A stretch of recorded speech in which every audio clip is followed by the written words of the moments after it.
Okay. I just want to touch on this as a point because it relates to some of the questions that were brought up. I think, Shira, if I'm correct, I think the place that maybe we want to start from is a slightly different place. That what we want to understand is exactly what was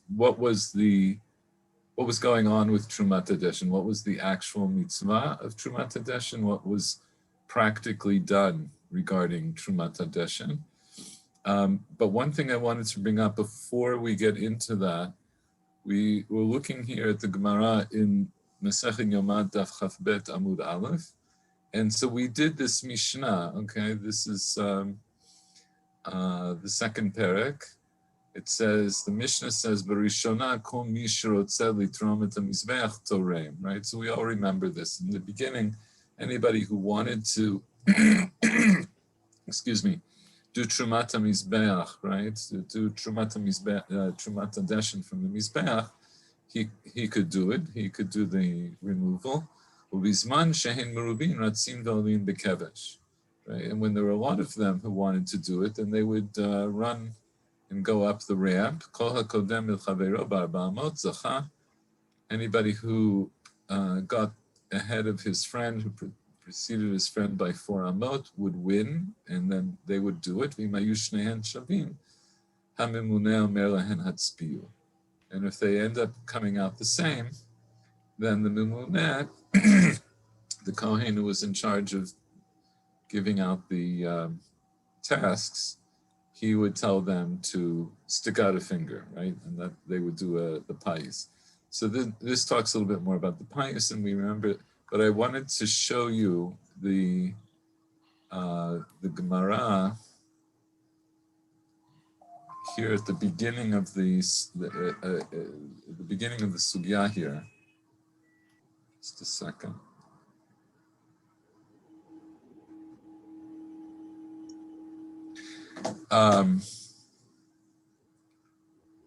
So the Gemara says something very interesting here at the beginning. It's Bahame ikara mai ta'ama lo takinu la rabbanan paisa. Make it a little bigger. So the Gemara asks a question. So why, to begin with, didn't the rabbis make a pais for Trumat Hadeshen? Why was it that in the beginning that anyone who wanted to do it could do it? Like, why did they wait until somebody got hurt to institute the pais? So it gives this answer: Me'kara savur kevan de'avodat laylahi lo chashiva lahu. So in the beginning they thought, since this is night work, right? This is an avodah that's done at night. It won't be important to them. It won't be considered to be important by the Kohanim. V'lo atu, and they won't come. In other words, they assumed to begin with there would not be a great amount of demand by the people who, by the Kohanim, to actually come and do this mitzvah. But what happened? So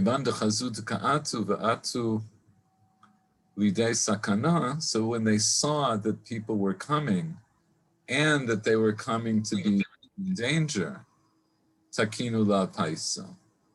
So then that's when they established the pais. So one of the things that's interesting to point out here is that in the beginning, in any event, the Gemara says that this is avodat laila. So Trumat Hadeshen is in this interesting place in time, right? Because you do it. You normally, right? We learn you normally do it early in the morning, around Amud HaShachar, right? And we saw this in Tamid also, that it describes what happens from the time that the Mumuneh comes into the Beit HaMikdash, and then they go around and they check all of the, they go around the inside perimeter of the Beit HaMikdash to make sure that all of the kelim are in place, and then whoever is supposed to do Trumat Hadeshen leaves that group and he goes in the dark onto the Mizbeach to do Trumat Hadeshen. So, and we also learned that on Regalim, they'll do it earlier, right? They do it in the middle of the night. So the question is Trumat Hadeshen night work, or is actually the first avodah of the day? So we'll read a little bit further. I'll just show you. The Gemara says, "V'harei evarim ufdarim da'avodat lailahi, v'takinu la Rabbanan paisa." So the Gemara says, what do you mean that just because you're claiming that Trumat Hadeshen is avodat laila, and therefore it wouldn't be considered important by Kohanim, and that's why they didn't do a pais. So the Gemara counters and says, but the burning of the limbs and the fats, which is also that's also night work, right? It's done at night when they whatever evarim u'pedarim didn't get burnt during the day, they get burned throughout the night. The takina la Rabbanan paisa, and there was a pais for the Kohanim who were in charge of the evarim u'pedarim. So the Gemara answers, Sof avodah diyamamahi. Actually, the burning of the evarim and the pedarim, that was the end of the avodah of the day. Okay, so day here doesn't mean the light hours of the day. It's fitting into a notion of day that's related to the cycle of things that were done in the Beit HaMikdash. So at this point, the Gemara says that the burning of the Evarim Ufdarim, that's the end of the day. It's not the night, even though it's practically done at night, but it's just a continuation of things that began in the day. So even though it goes into the night, we consider that to be avodah of the day. And apparently the point is that Kohanim would also see it that way. They would consider that to be important, and then they would argue over it. So that's why they established the pais to begin with Evarim Upedarim. So the Gemara then says, Hainami tchilat avodah diyamamahi. But this also, in other words, Trumat Hadeshen, that which we're talking about, that's the beginning of the avodah of the day, right? So a minute ago, the claim was that it's avodah of the night. Now we're saying, no, but it's actually the beginning of the avodah of the day. How do we know? Damar Rabbi Yochanan says, Kidesh yadav l'Trumat Hadeshen, l'machar ein tzarich l'kadesh. Shekvar kidesh mitchilat avodah. Rabbi Yochanan said, if somebody washed their hands, in other words, their hands and their legs, to do Trumat Hadeshen, as we saw described in the Mishnah in Tamid, then the next day, in other words, when day comes, they don't have to again wash their hands and legs to do more avodah. We learned that any Kohen who was going to do avodah in the Beit HaMikdash had to wash his hands and legs. So what's the point the Gemara is trying to make here? How does it prove that Trumat Hadeshen is an avodah that begins the day? What's the proof from Rabbi Yochanan? If the person doing Trumat Hadeshen has done the necessary ablution, he's basically covered for the rest of this for the subsequent daylight hours. So if he were not, if it were considered avodat laila, presumably once the day actually began, or the start of the day would be like a reset switch. And he'd have to do the ablutions again. Very good, exactly, right? So Kidesh Yadav Trumat Hadeshen. So even though he did that in the middle of the night, right? Because it could have been literally in the middle of the night, the next day he doesn't have to do it again, shekvar kidesh mitchilat avodah, because he already washed at the beginning of the avodah. So the Gemara counters ema shekvar kidesh mitchila lavodah. I could say that he already washed himself from the beginning for avodah. Here, let's see Rashi. Sof avodah diyamamahi, right? It's the end of the, this is talking about the Evarim U'Darim. Just a second. Oh, let's go back a little further. Okay, so let's look at Rashi on what we read in the Gemara. Right, so the Gemara started off by Hami Kara Mai Time Sakinu La Rabbanan Pai. So why to begin with? Didn't the Rabbanan establish a pais for Trumat Hadeshen? Vaha Rashi says Avodah Zu Shel Trumat Hadeshen, right? It's just making sure you know that's what we're talking about, is Trumat Hadeshen. Me'ikara. Kodem Shi Ira Takala Bimrutzatam, right? Why didn't they do it before something bad happened when they were racing in competition to get that avodah? My time takinu la paisa kechol shar avodot matnitin. Why didn't they make a pious like all the other avodot that the Mishnah mentions? The taninan shekol tchilatan b'paisaitan, right? Because we learn in the Mishnah that the beginning of all of them started with a pais. So me'ikara savur, so to begin with, savur rabat beit din, right? To begin with, the beit din thought, kevan da'avodat lailahi, ho'il v'huchshar b'laila, lo chashiva leila kohanim, lo atu li'insuye ela. Since it was something that was made kosher, in other words, it's something that's set to be done at night, it wasn't something that would be considered or important to the Kohanim, and they wouldn't come to quarrel over it. Right? But then they saw, right, Kevad dechasudatu dekaatu vatu lidei sakanata kinu la paisa. Right? So then they saw that people were coming to be endangered, so they made the pais. So then the Gemara asked, V'hai Evarim Ufdarim, right? What about the limbs and the fats? That's avodat laila, and Rashi had a slightly different gear. So v'hahakdarat evarim, right? The burning of the evarim. Shu kasher kol halayla. That's something that's kosher all night. It's a non-gabe paisot matnitin. And we learned regarding the paisot that the Mishnah brings. One of the paisot said, "Mi male evarim lakevesh umina kevesh lamizbeach." Who's going to bring up the limbs to the kevesh, to the ramp, and from the ramp onto the mizbeach? So in other words, there was a pais for the haktarat evarim ufdarim.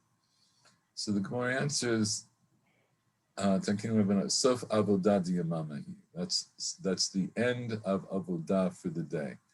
Rashi says, shu gmaro shel korban shenishchat bayom. It's the end, it's the finish of a korban that had been shechted during the day, the nizrak damo b'yom, and its blood had been sprinkled on the mizbeach during the day.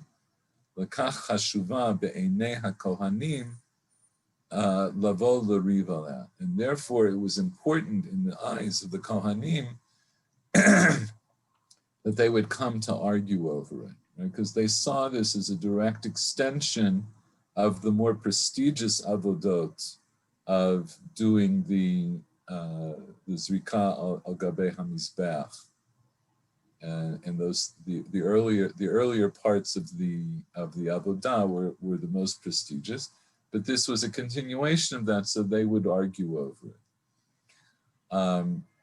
So then the Gemara says, Hanami tchilat avodah diyamamahi, but this is also the beginning of the avodah of the day. So the Gemara is pushing back and saying that this, doing Trumat Hadeshen, is also considered should be considered as the beginning of the avodah for the day. So what's the point the Gemara wants to make with that? What's the difference whether it's the avodah that's night avodah or it's the avodah that's the beginning of the day? Zrizim mitzvah. Zrizim mitzvah. So therefore why? So everybody's going to want to do it. Right, exactly. So in other words, the whole premise of this argument is that this is night work and nobody's going to want to do it. And as Shuli says, no, lehefech, this is the beginning of the work for the day. And we could add in the idea that Zrizim makdimim lemitzvot, and that might be, we could argue that should be seen as the most prestigious, or certainly highly prestigious thing to do. And competitive. Right, and therefore competitive. Just a second. And how do we know? So we know from Rabbi Yochanan that we just read, Kidesh yadav Trumat Hadeshen, lemachar ein tzarich lekadesh, shekvar kidesh mitnilat avodah.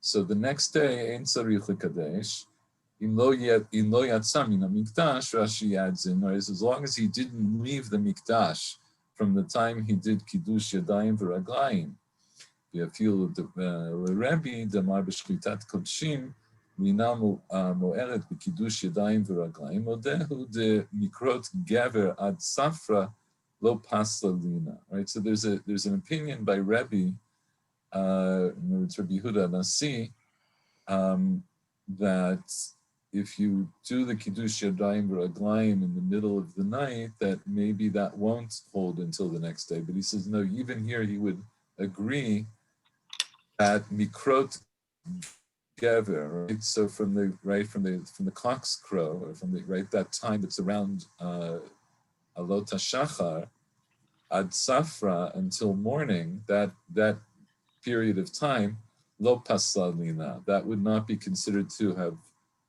been overnight, and therefore pasul. Just like we saw that water that's left in the kli overnight that had lina, that slept overnight, as it were, in the Beit HaMikdash is pasul to be used. So also you would argue that the washing of the hands and the legs also has this din of lina, right? That if it doesn't carry into the next day.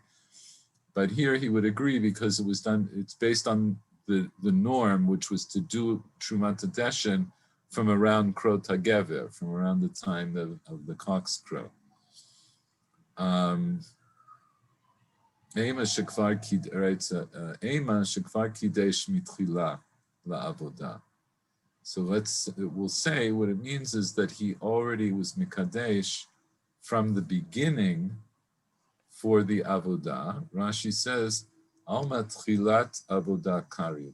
So we see that it's called the beginning of avodah.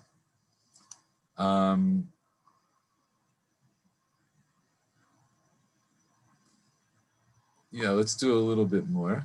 Ika da'amri. Some people say, me'ikara savur, kevan di'ika ones shena lo atu.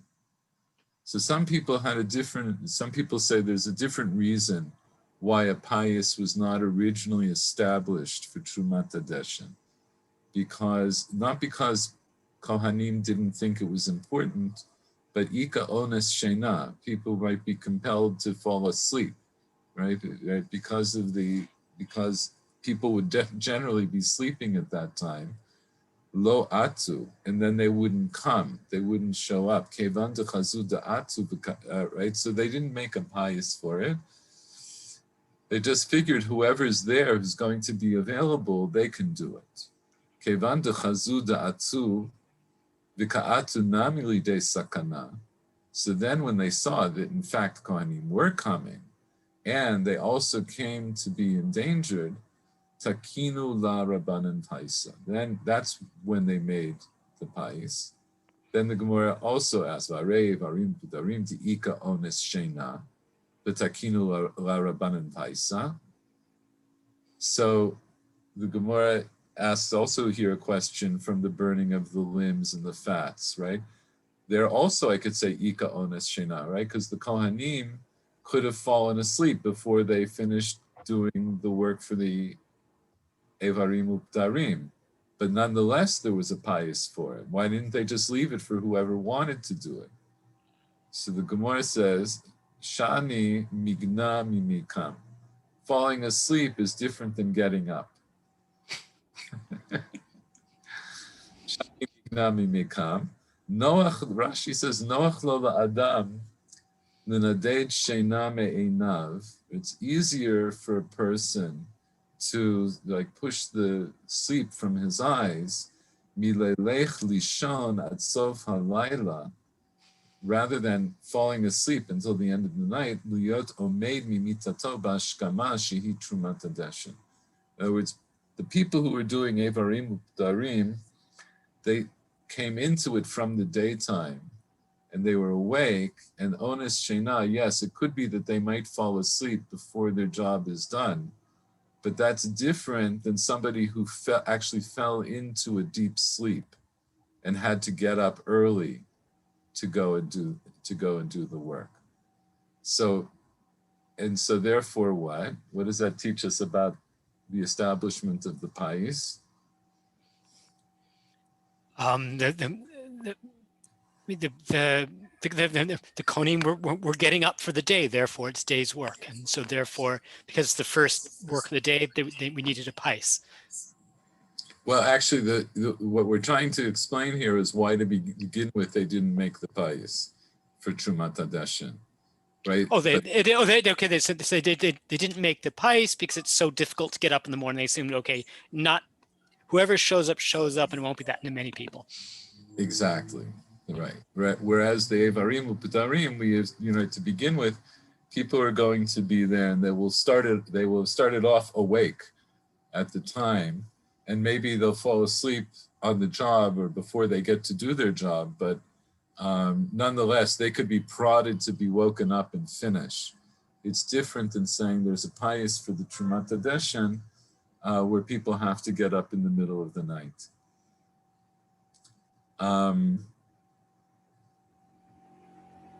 You don't think you need a pais for the Hashkama minyan?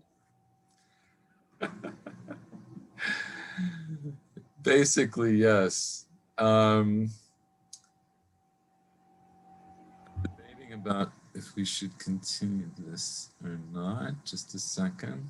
That's why, again, I apologize. I hadn't done this thoroughly before. But anyway, you know what? I want to pause for a minute. So before we go on, so Shira, I think this came up. I just wanted to bring this up because in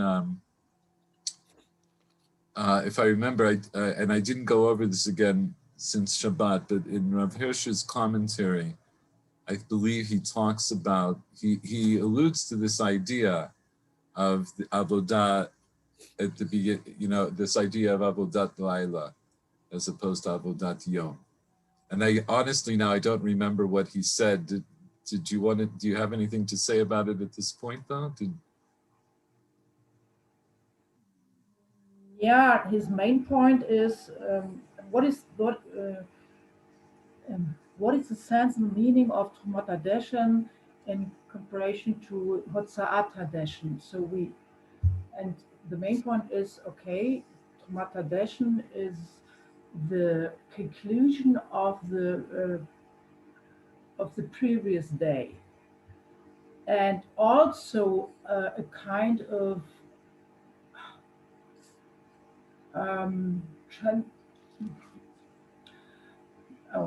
so the main point is it's a conclusion of the previous day, and Hotzaat Hadeshen, it's really the beginning of the new day, as if we do our obligation at the first time at all. So he is aware about this Gemara that is also. Yeah, of course. Of course. No. In other words, the reason I brought this Gemara, I wasn't sure if you had seen the Gemara. I wanted you to be aware that this is a serious discussion in the Gemara about where Trumat Hadeshen stands regarding day and night. Yeah, and the point is the consuming of the korbanot to consume to ash. That's the point, not the kiddush by washing hands and legs. The main point is the consuming of fire to the korbanot, to fulfill our duty in relationship to Hashem. So the main point is the ashes. Okay, so now the ashes, about relationship okay. to ash. What is the symbolism of ash? And okay, yeah. So you know what? So now hold that part of the thought, and now I think based on that, I think B'hizdamnut, I think we should do the rest of this sugya. But now I want to move over, and this does come back as you said in your email, Shiur, that comes back to a question that I think Paul brought up about what exactly was the mitzvah of Trumat Hadeshen, and how is that related to the idea of actually removing all of the ash or much of the ash from the mizbeach? So what we said, if I remember, and I didn't go back over the recording, but I think what I said last time is that once you take the machta, right, once you take the coal shovel and you remove that much ash and put it down, next to the mizbeach, that's the mitzvah of Trumat Hadeshen. And the removal of all of the ash is actually a separate issue. But I didn't bring we didn't get into the sources for that, but I will show you now.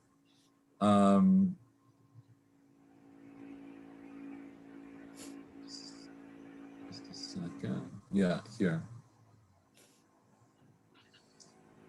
A couple of other sources for this.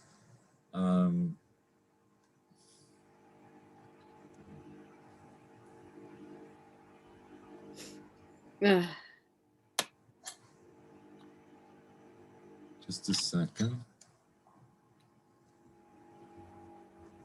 Yeah, got it. Okay. So we'll get to this eventually. Later on in Masechet Tamid. This is what it says. Misha zacha b'machta. So the Kohen who was zocha in the pais to do Trumat Hadeshen, and so he would be zocha b'machta. He would merit, he would win getting the coal shovel. Natal machtat hakesef. He would take this silver coal shovel. V'yala l'rosh hamizbeach. By the way, so if you see where we are, Masechet Tamid, Perek Hey, Mishnah Hey. He would go up to the top of the Mizbeach, Finat Gchalim Helach Vehelach, right? He would push the Gchalim, he would remove them from, here and there. Vichata, right? So he would stir the coals a little. Then he would put the coal shovel in, Vichata, right? He would scoop. Yarad v'iran l'toch shel zahav. He'd go down. He'd pour them into a gold kli. Nitpazer mimenu kikam gechalim. V'haya mechabdan la'amah. Hold on a second.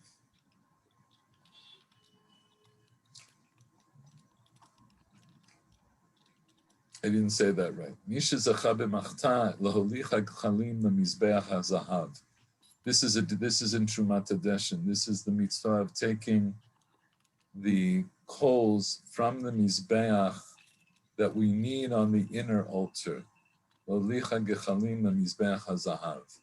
Right, the mizbeach haktoret that was inside the Beit HaMikdash. Lo haya bazeh payis. This particular act was not under the payis. Alamish zacha b'ktoret ayidei payis. Omer lezeh she'imo zechei imi b'machta.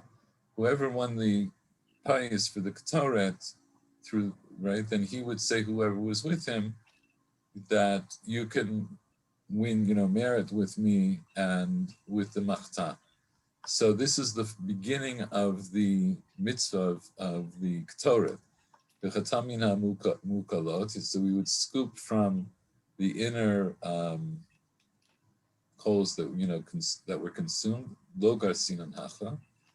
We don't. He says we don't have the skirsa of the inner coals. Shehen krovim ledeshen, because those are close to the deshen. Okay, but I'll come back to this because I'm going to show you a little bit in the illustration about where exactly how this happened. So he would scoop with the silver kol shavel, viran b'shel zahav, and then he would put them into a gold machta. He didn't do the scooping with the gold one, so that it wouldn't get ruined. The Torah is concerned about about the wealth of the people of Israel, whereas the Torah is concerned that we shouldn't unnecessarily ruin things that then we'll have to pay to replace or to fix. So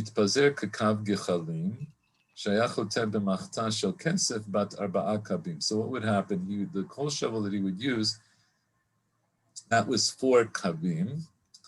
How much is a kav? So this time I prepared this. This is a chart according to different opinions about different volumetric measures. So for the purposes of our discussion, we're just going to use the shita of the Rambam. A kav is about 1.22 liters, right? So he would scoop up about 5 liters.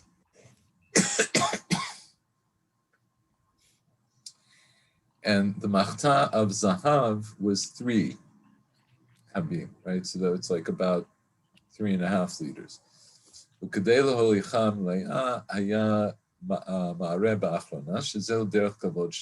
Right? So because they wanted to bring a full machta, because that's derech kavod, so they would start with a greater amount of coals and pour it into the smaller one so that that would be completely full.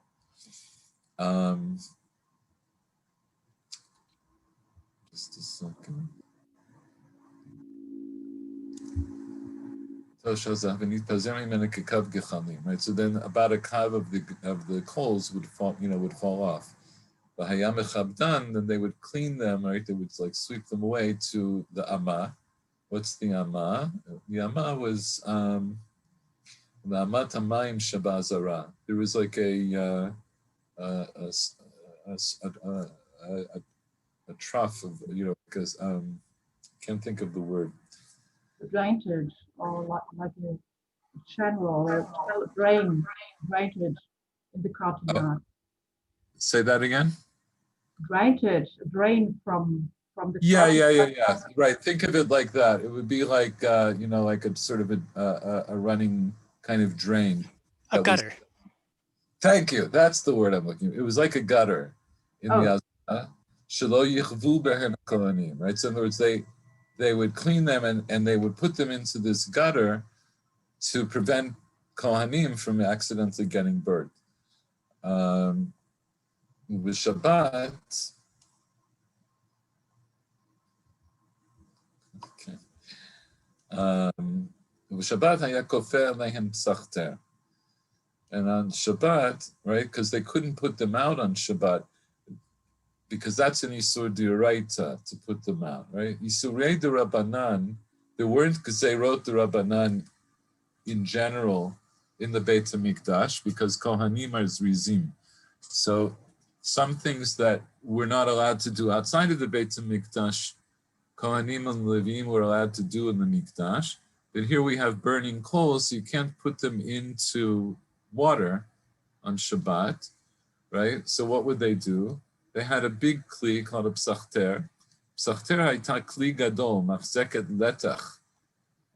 It was a huge vessel that held a letach. So how much is a letach? So letach is 110 liters, right? It's a very large kli.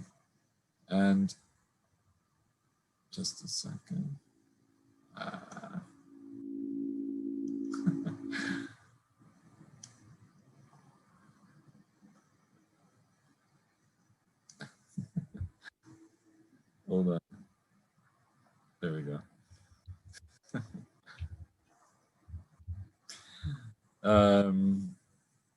הייתה כלי גדול מחצכת, ושתי שרשרות היו בה, אחת שהוא מושך בה ויורד, ואחת שהוא אוחז בה מלמעלה, בשביל שלא תתגלגל, ושלושה דברים הייתה משמשת.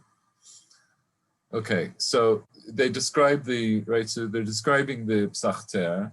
It had two chains on it. One, achat shu moshech ba, one to pull on it, v'yored, to moshech ba, and it would go to bring it down. V'achat shu ochez ba milamala, and one that you can hold on from the top. Yeshua shelo titgalgel, to keep it from rolling off. U'shlosha dvarim hayta mishameshet. So I'm getting to the main point. It was used for three things. Kofin ota al gav gichalim, like we saw just now. So on Shabbat, it would be used to cover over the coals.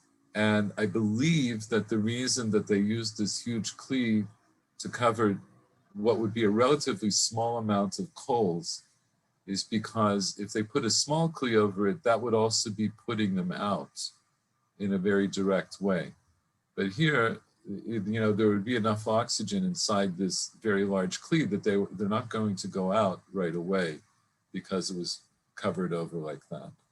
The al hasheretz, right? Kofinata al gav gechalim, the al hasheretz b'Shabbat. In other words, if they found a sheretz in the Beit HaMikdash on Shabbat, a dead sheretz, because it's a live sheretz isn't mitameh, but a dead sheretz is mitameh, right? And they couldn't remove it on Shabbat, so they would cover it over. And here, Omoridin ba et hadeshen me'al gabei hamizbeach. It was also used for removing the deshen from the mizbeach. So last time we learned that the Trumat Hadeshen was done with this other machta, but that wasn't to remove all of the deshen. It was to remove at least a minimum amount, which would be a handful. But the removal of large amounts of deshen, that would be done with this psachter, which was a very large kli, right? Because we had this idea that, depending on any given day, you'll have more or less deshen at the end of the day or the beginning of the next day, but you could have quite a lot. So Paul's question was, and what? Like he has to take this little shovel and keep running up and down.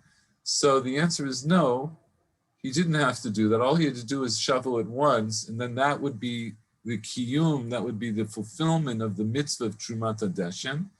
But actually removing deshen in large quantities from the mizbeach was going to be done by using this psachter.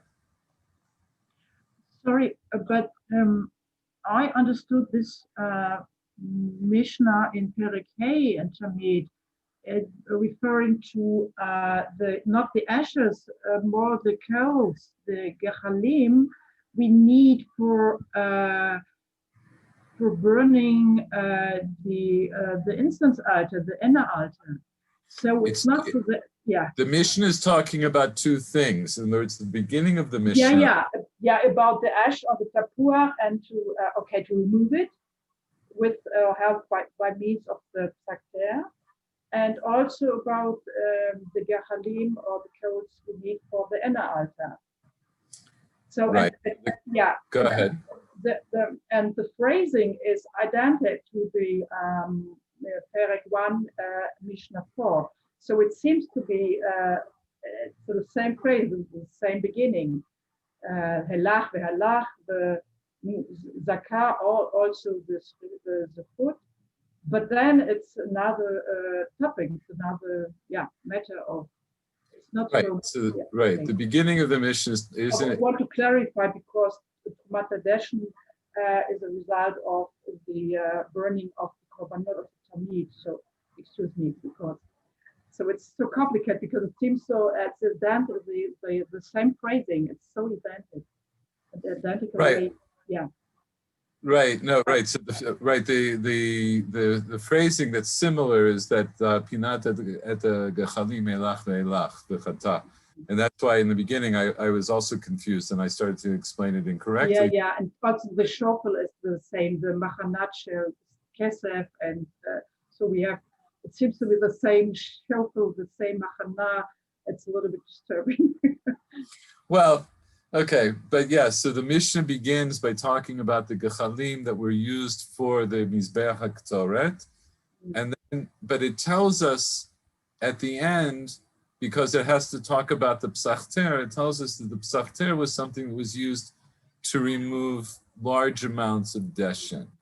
So here, what I'm going to do now, I'm going to skip to the Rambam. Here in Hilchot Midin Musafin, Perek Sheni. And I think we've looked at some of this before, but I think to maybe help put this all together, we'll look at the Shita of the Rambam, beginning with the way he describes the fires that were on the Mizbeach. So the Rambam says, "Mitzvata se liot esh yikuda al mizbeach tamid." Right? There's a positive commandment that there should be a fire burning on the mizbeach always. Shenemar esh tamid tukar al mizbeach. Right? Fire always has to be burning on the mizbeach. It says explicitly.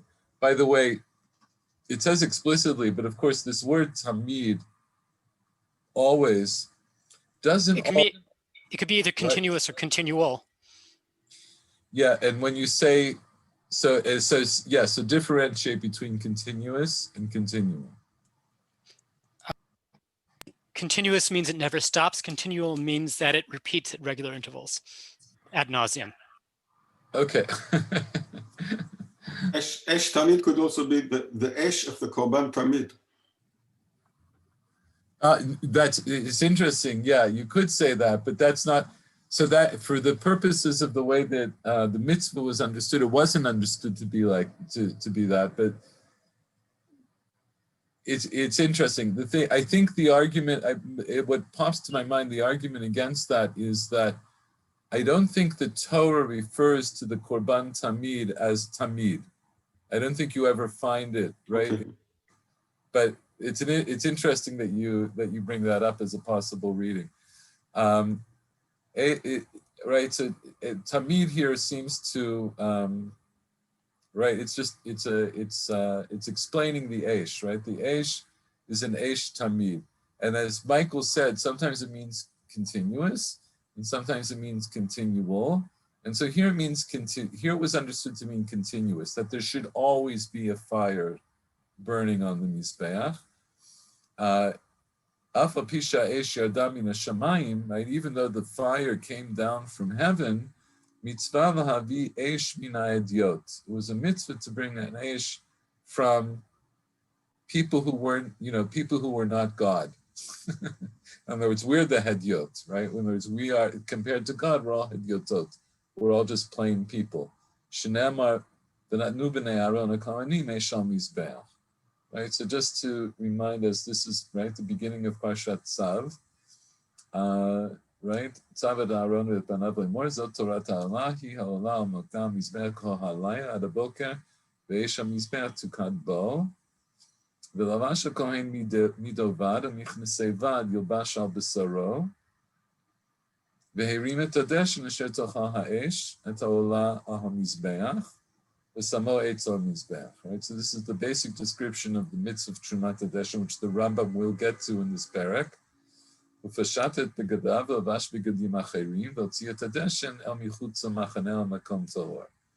So then he is going to remove his clothes, he's going to put on other clothes, and he'll take out the deshen outside of the camp to a pure place, a tahor place. And here, this is where the Rambam begins. There's a fire, the fire that's on the Mizbeach should burn on it and not go out. So this is how we know that the Tamid is going to be continuous, because there's a mitzvah,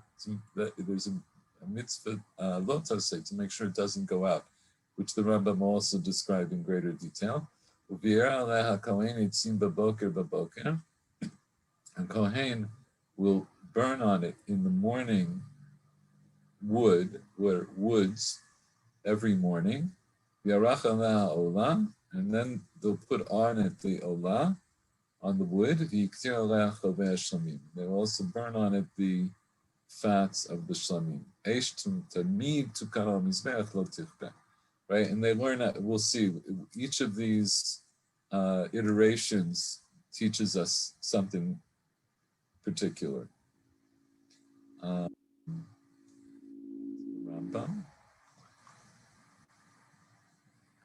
Okay. Baboker orchin, right, halacha bet. Baboker orchin eitzim, yorchin barosh hamizbeach ma'aracha gedola shel esh.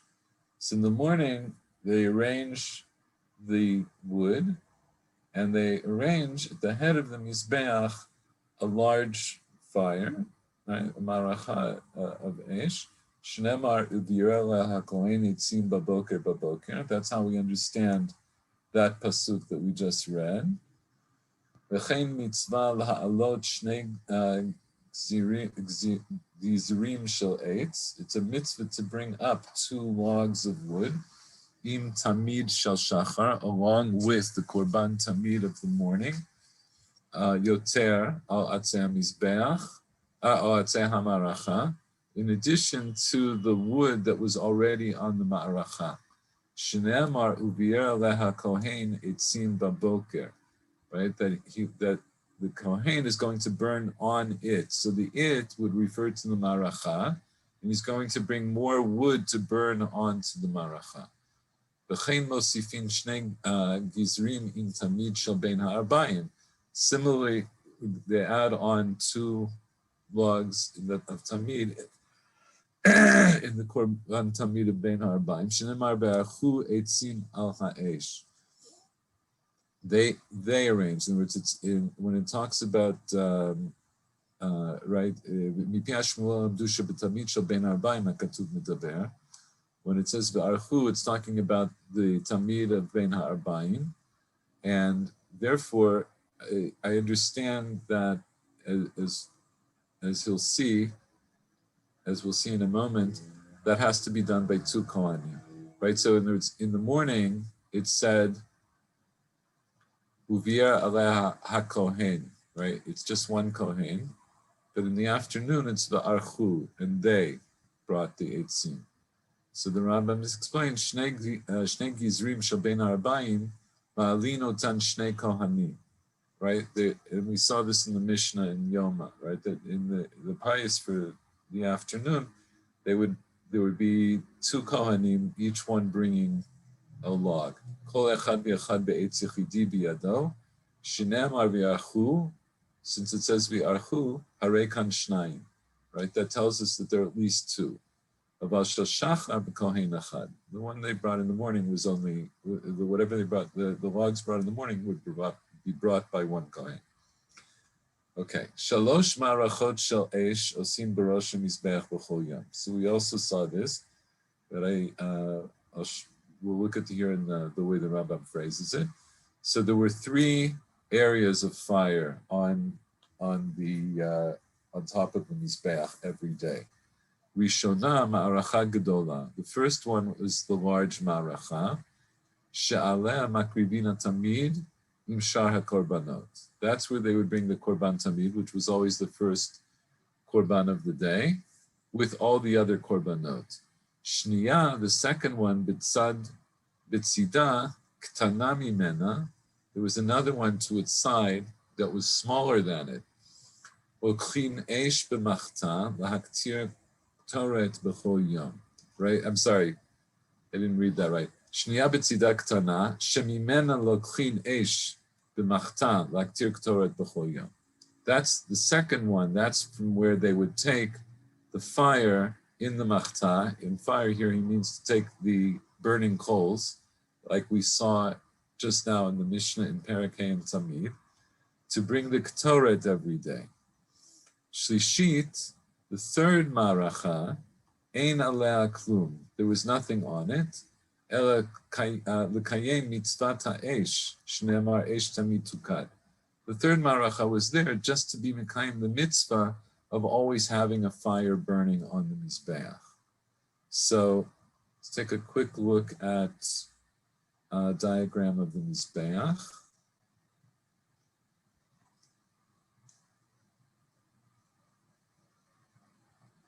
There we go.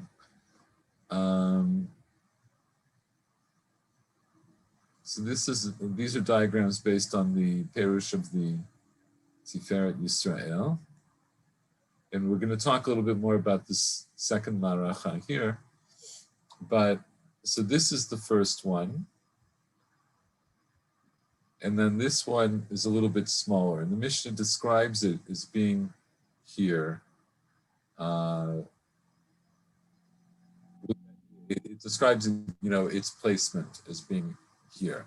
The idea was that since this maracha was going to be used to bring coals to the Mizbeach HaPnimi, it was going to be close to the entrance into the Beit HaMikdash.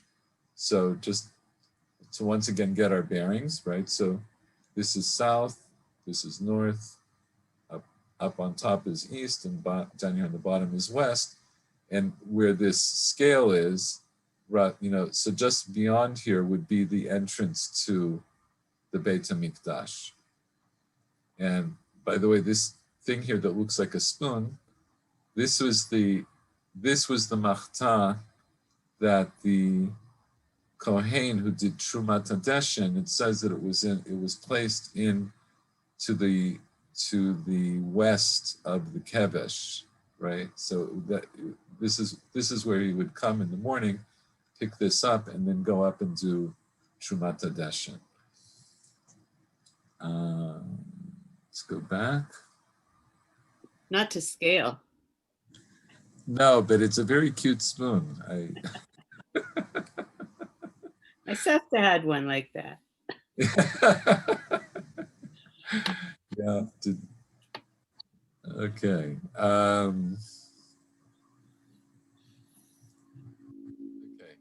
Mipia Shmuel Amdu. Right. So by way of oral tradition, they learn Shazesh Ne'amar Al Mokda Al HaMizbeach. When the Torah said, right, Hi Ha'ola Al Mokda Al Mizbeach, Zol Ma'aracha Gdola. That pasuk is referring to the large ma'aracha. The Eish HaMizbeach Tukad Bo, Zu Ma'aracha Shniya Shel Ktoret. When it says another time that a fire would be burning on the Mizbeach, that's a reference to the second ma'aracha for the Ktoret. The Eish HaMizbeach Tukad Bo, Zu Ma'aracha Shlishit Shel Kiyum HaEish. That was the third maracha that was there just to keep a fire going. The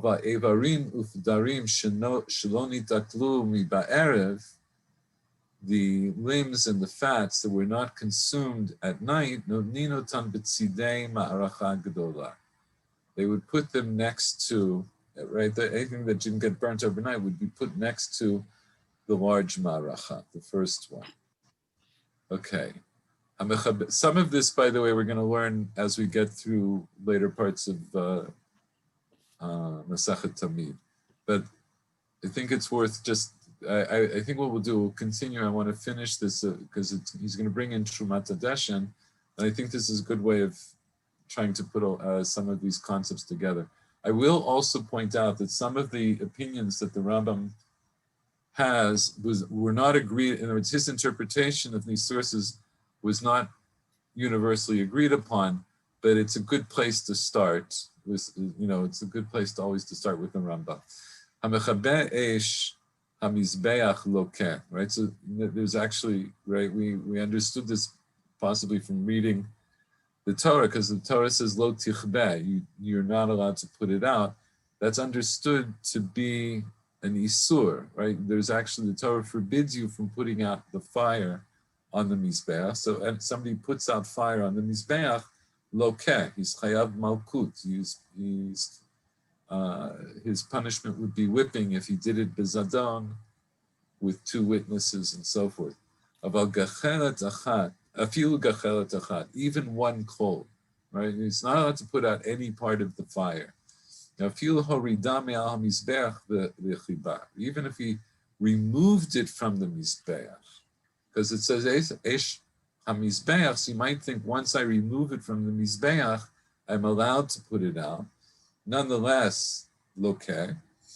About esh machta ve'esh menorah sheyichida b'mizbeach lahadlik mimena, right? The fire that would be in a machta, in a coal shovel, or the esh that was going to be used for lighting the menorah, sheyichida b'mizbeach, that you had to prepare from the mizbeach lahadlik mimena, af al pi shechaba otan berosh hamizbeach patur, even though you put them out when you're on top of the mizbeach, you're exempt.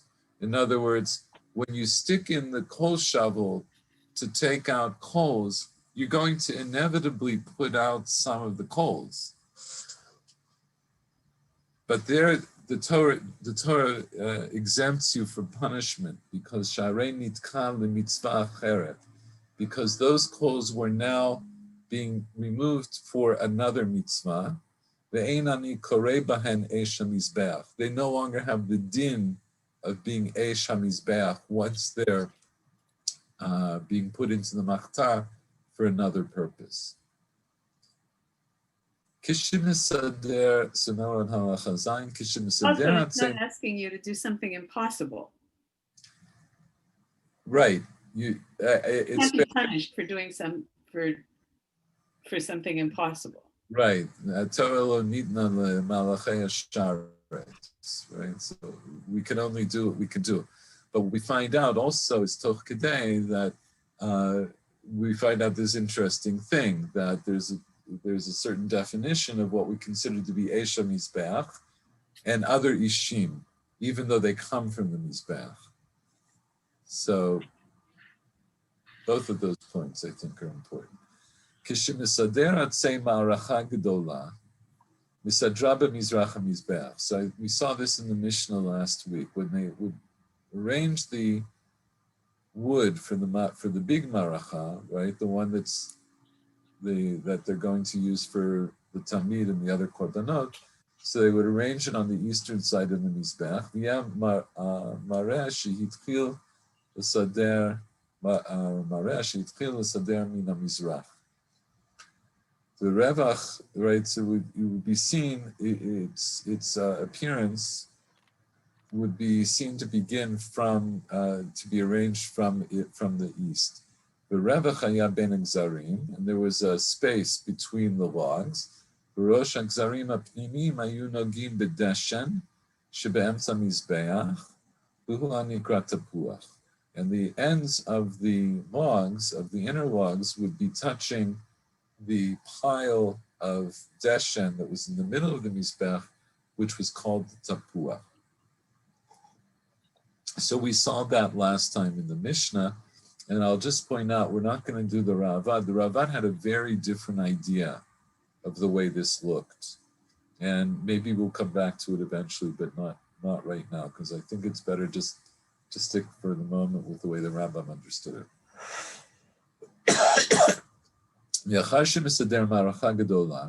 Once they would arrange the large maracha.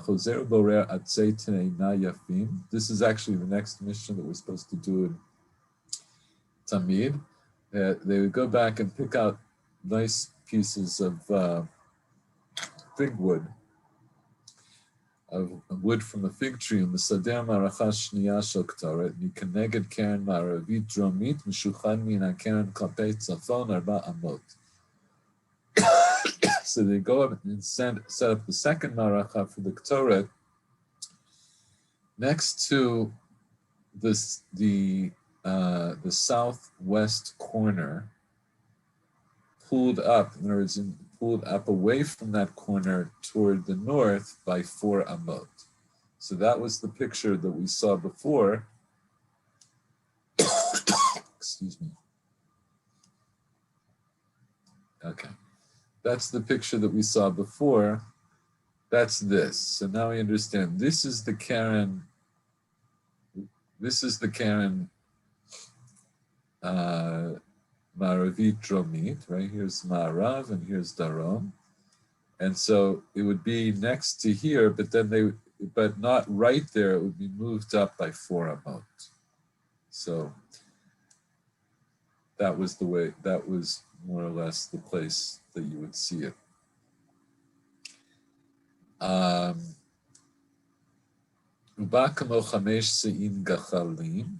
That one had about 5 sa'ah of coals. And so how much is a sa'ah?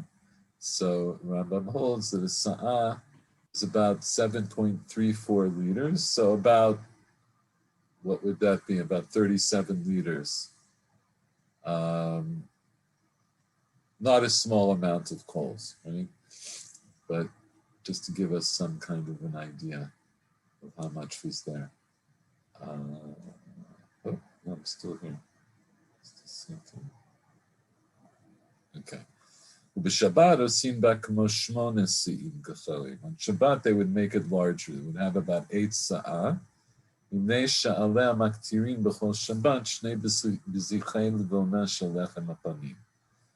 Because they would burn on it on Shabbat 2 censers of frankincense for the lechem hapanim, and we will get to that at another date when we talk more about lechem hapanim.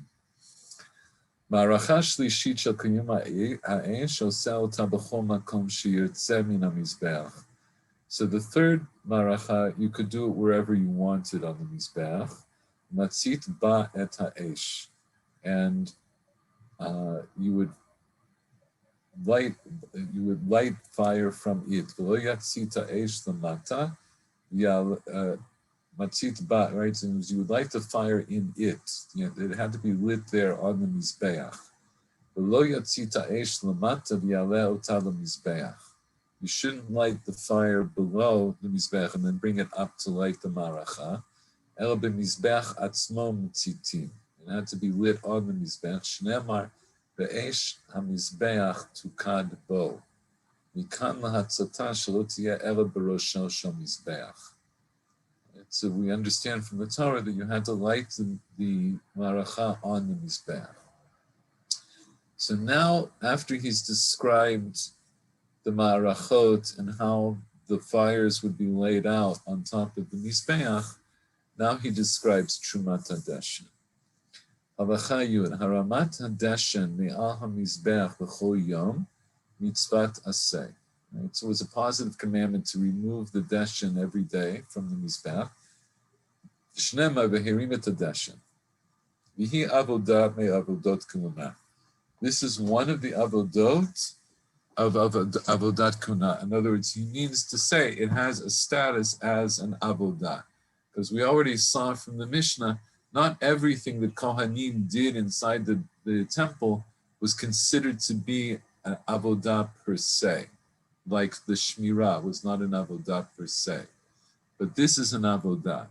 Uvigdei kuhuna shetorem bahen hadeshen, the clothes that the Kohen would wear when he did Trumat Hadeshen, yu pchutin min habgadim shemeshamesh behem bishar avodot. They should be lesser than the begadim that he would use when he did other avodot. Shneimar ufashat et begadav vevash begadim acherim veherim et hadeshen. Right? He would remove, meaning he would remove his regular priestly clothes, he would put on other clothes, and then he would take up the deshen. Eino omer acherim shiyu bigdei chol. But he clarifies, the intention is that they shouldn't just be non-priestly clothes. They're still priestly clothes. But they should be lesser, in other words, not as high quality as the regular begadim. Why? It's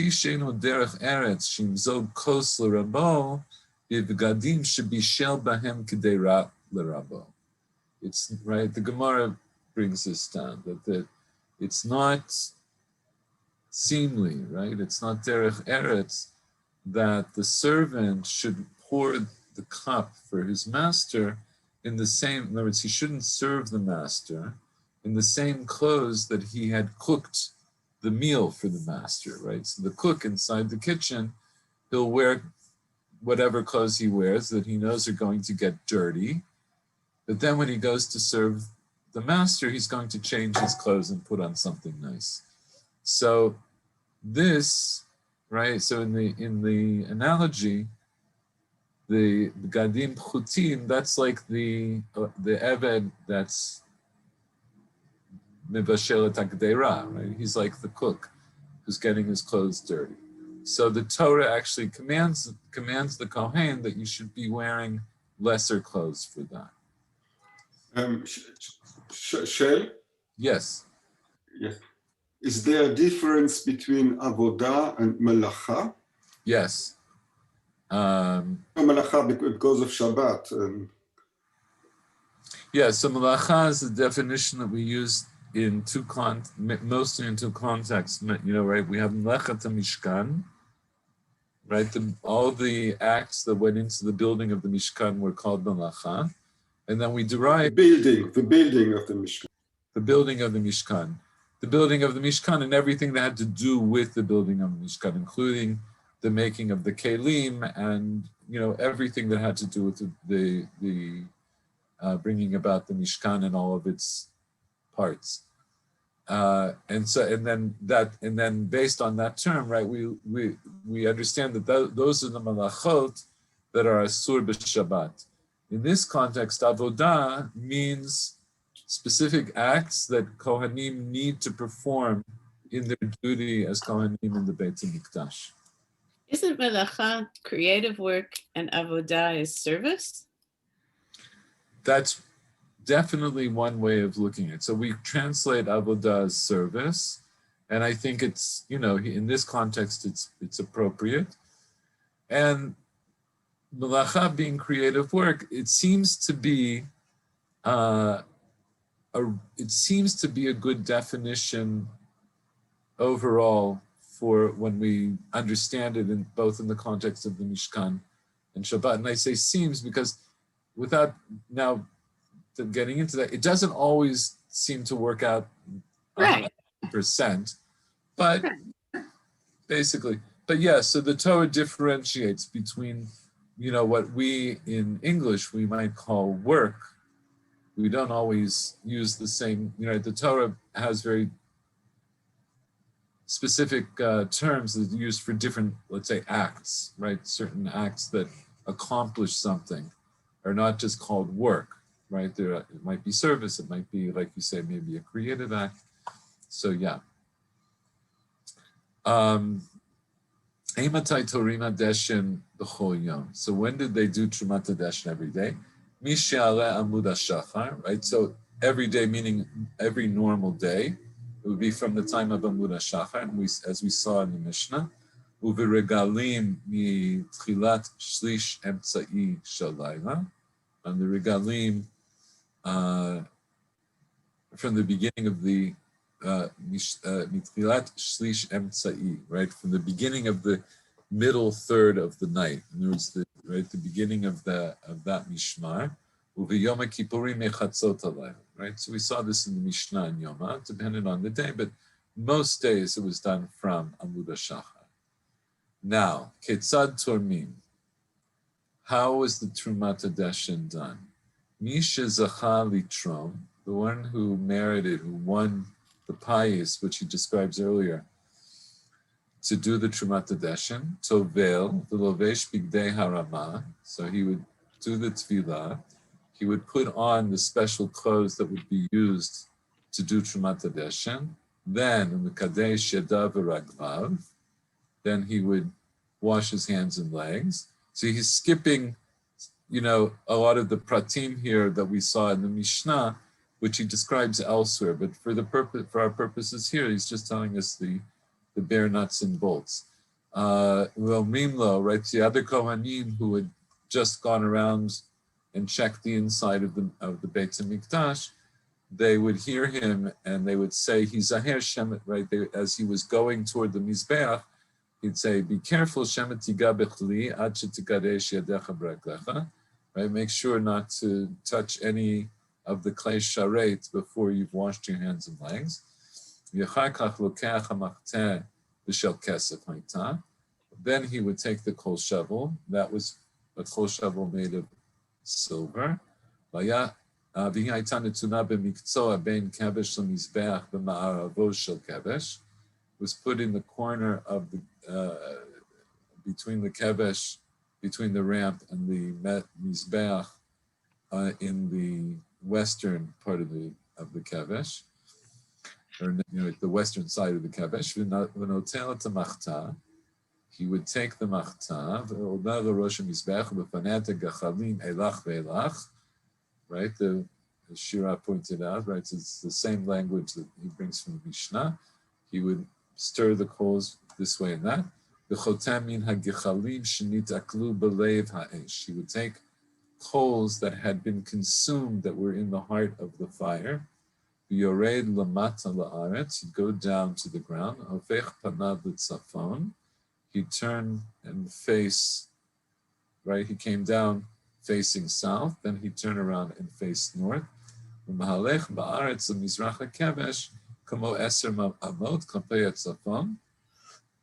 Then he'd walk to the east of the kevesh about 10 amot northward. He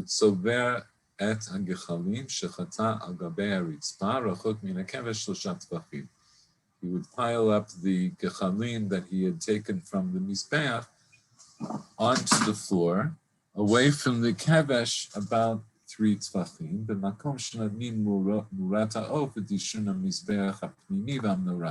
As right, we saw all of this in the Mishnah, I think last week. So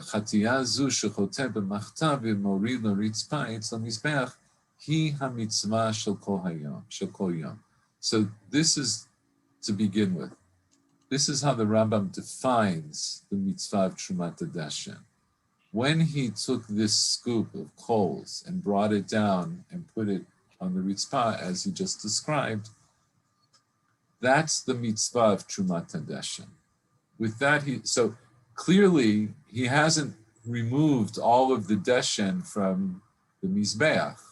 It's a relatively small amount, but that's enough to do the mitzvah of Trumat Hadeshen.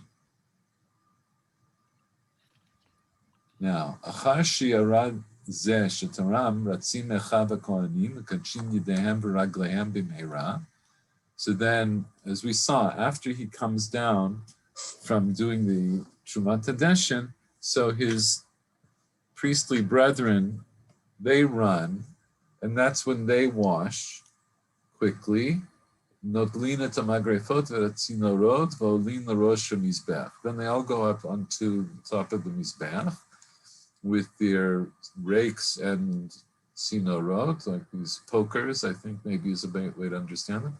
V'chol evarei ha'olot ve'emurei ha'korbanot shelo nitaklu kol halayla machzirin otam litzadei hamizbeach. Right, so they were poking around to see which parts of the korbanot were not completely consumed at night, and they would push them to the sides of the mizbeach.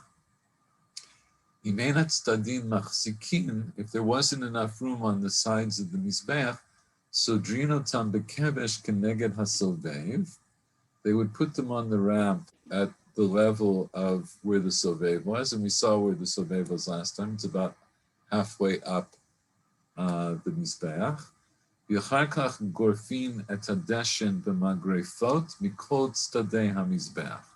Okay, so now he describes removal, like this is the mass removal of deshen. Then they would rake up the deshen with the rakes from all the sides of the mizbeach. Malin oto arima al gabet atapuach. They would push, like they would put it up onto the tapuach that was in the middle. The gorfino ta ha'arima b'psachter. And then they would rake in that pile of deshen in the Psach Ter that we saw described in the Mishnah before.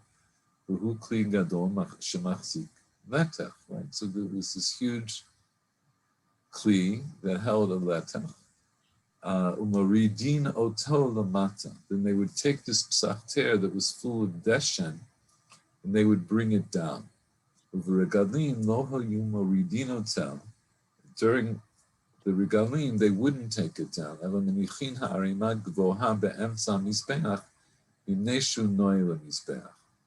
Right? We saw that also. And the regalim, they would leave the deshen there. So they would push it into the middle, but they would leave it there so that there'd be a big pile of it, because that was considered to be beautiful, right? Like a nice thing to have on the mizbeach. Everybody who came up for the regalim would see how nice that was.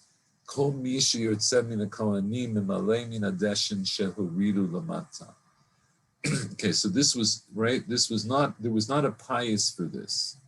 Any of the Kohanim who wanted to participate in this removal of the deshen could do that. Then it would be removed outside of the city to a place where they would pour out the deshen.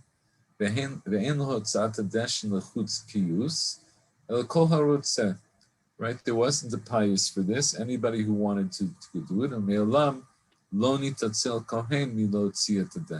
right? And this we saw in the Mishnah last week.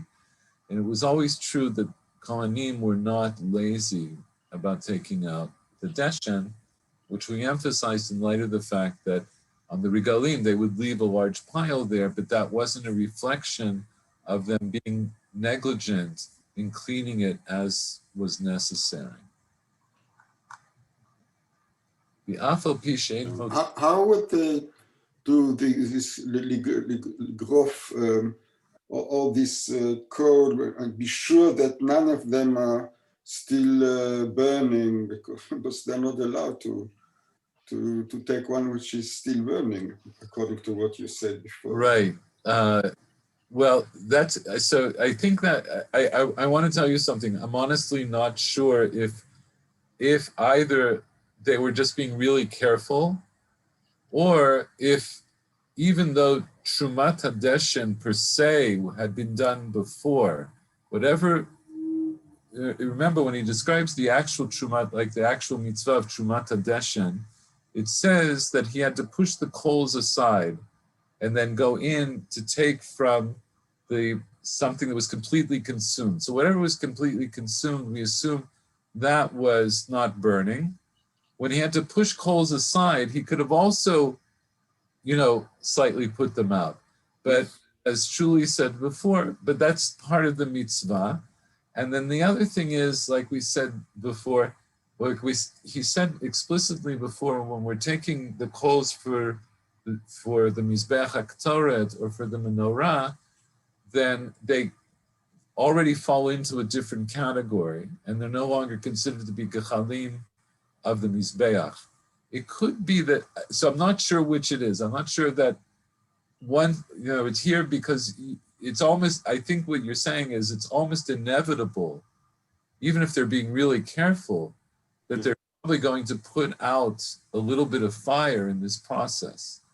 So either it's because it's part of the mitzvah, even this is like an extension of the mitzvah of Trumat Hadeshen, and so therefore, once they put it into a magrefa or into a machta, it's no longer a coal that's on the mizbeach,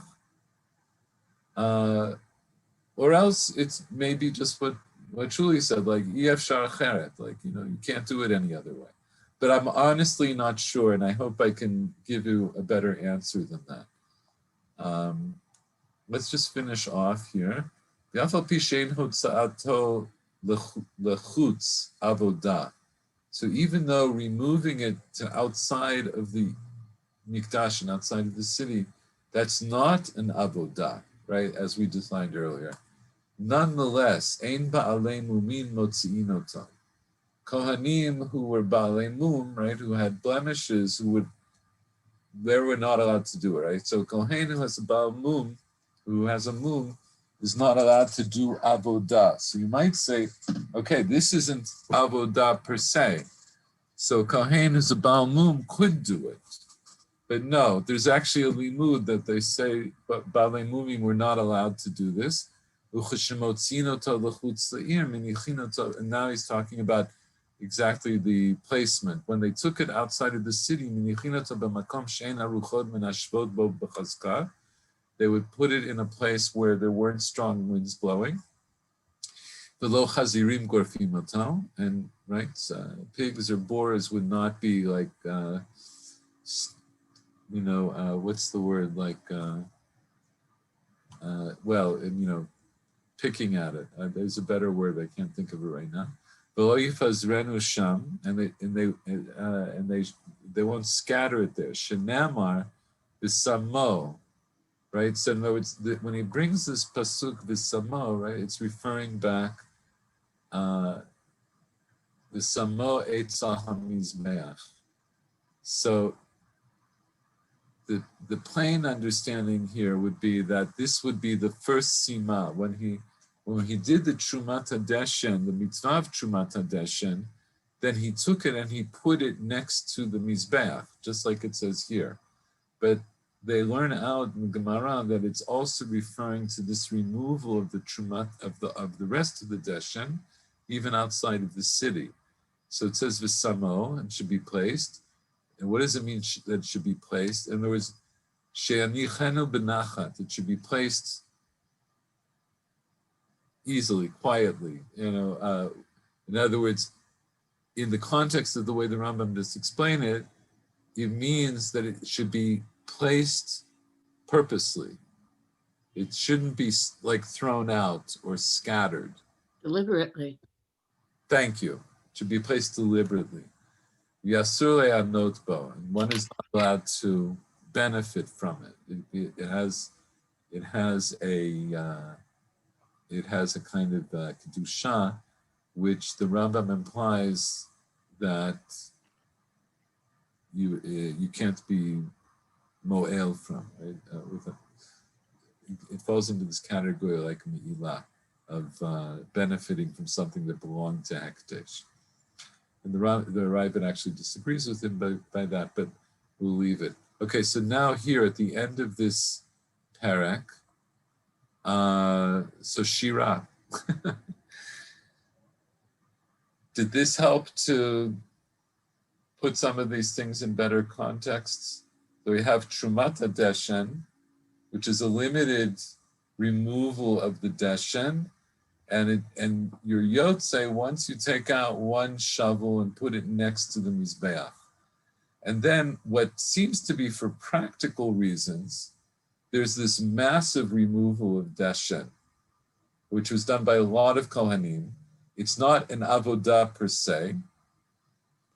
And then, but that was the way the Mizbeach would actually get cleaned from time to make sure that there would be room to do all the things that you need to do on a daily basis.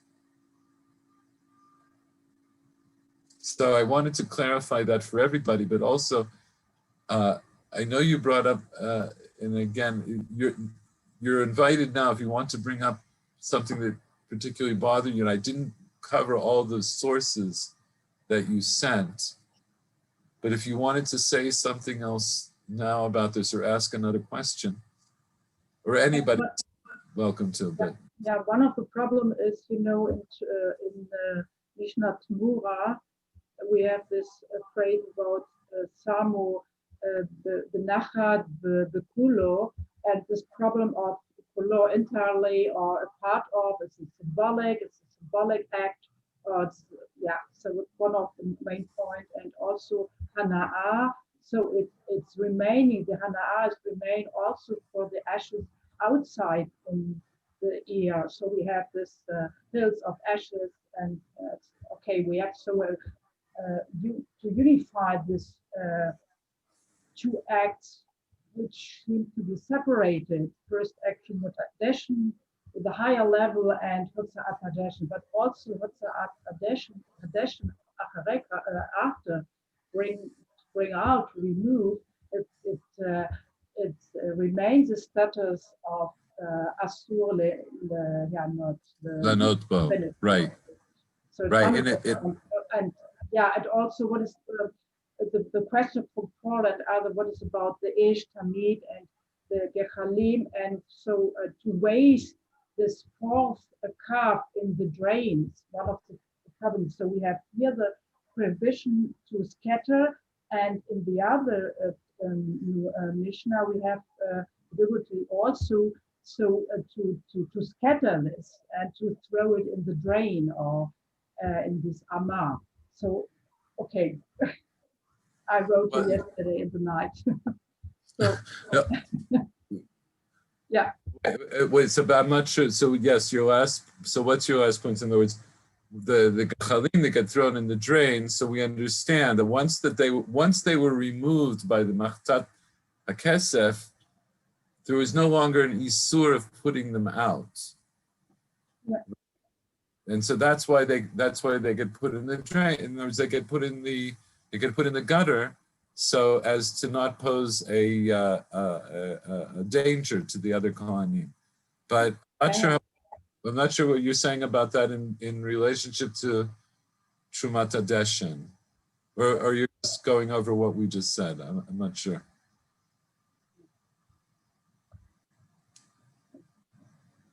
Yeah, but Trumat Hadeshen. So perhaps this point of Kulo and what's the So right. So you see, the Rambam is referencing the Mishnah in Tamura here, right? Yeah, I saw it. Right. So that is so we don't have time, at least tonight, to go through and look at that. And there were also a couple of other, besides the Gemarot that you sent, and there's a couple of other ones that are immediately relevant. I decided that going through the Rambam was going to be the easiest way to try to show you at least how the Rambam pulled these sources together. And some of this, as I say, I think we'll finish here for tonight. I think we'll stop here for tonight. But some of these elements we're going to go over again later. But I will finish off by saying that this act of Trumat Hadeshen, which seems like on the face of it, we might just understand it's like a practical thing. In other words, when I read in Pashat Tzav this mitzvah of Trumat Hadeshen, I understand, okay, this is, in other words, before you start the work for the day to start burning new korbanot, you have to clear away what was burnt overnight. And that makes sense. And that seems to be, of course, the practical basis of what's going on. But there's other things that are going on. We understand Trumat Hadeshen now as being an avodah. Is it avodah laila? Is it avodat yom? Is it an avodah per se? How do we understand that? That the kohen who does it is going to change his clothes to do it, and we know that clothing for kohanim is extremely significant, right? Not just for the kohen gadol, and not just for the kohen gadol on Yom Kippurim, but the kohanim every day. And I mentioned in a much earlier shiur, we will eventually talk more about the Bigdei Kuhuna, because some of that also, it's not obvious about what the Kohen was wearing, and what about the Bigdei Lavan. Were they really just a fancier or like a better quality version of what a Kohen had wore, or was it different? Specifically, was the Avneit the same, or was the Avneit different? There are a lot of things that are going on here, but I think it's good. I think what we did today is good to try to ground us in just a basic way of understanding this. I think next time, so we ended up, it's okay that I didn't get the sheets ready for the next parak. You're all invited in the meantime until I get them ready. Next time we're going to finish off parak bet in Tamid, and we'll go into parak shlishi, and you'll see the beginning of parak shlishi is in the beginning, it's the same Mishnayot that we learned in Yoma, but then it will go on from there. So we'll put it back, we'll put it back into our context. Okay, but I think it's a good place to stop. We're getting a better idea of what happened in the Beit HaMikdash earlier in the morning, as things were kicking off for the day. Okay, so thank you, everybody. Laila And Thank Tov. you. Thank you. Thank you. You're Good welcome. night. Good Yishar night. Tov Lecha. Thank you. bye-bye. Laila tov. Bruchim to you. Bye-bye.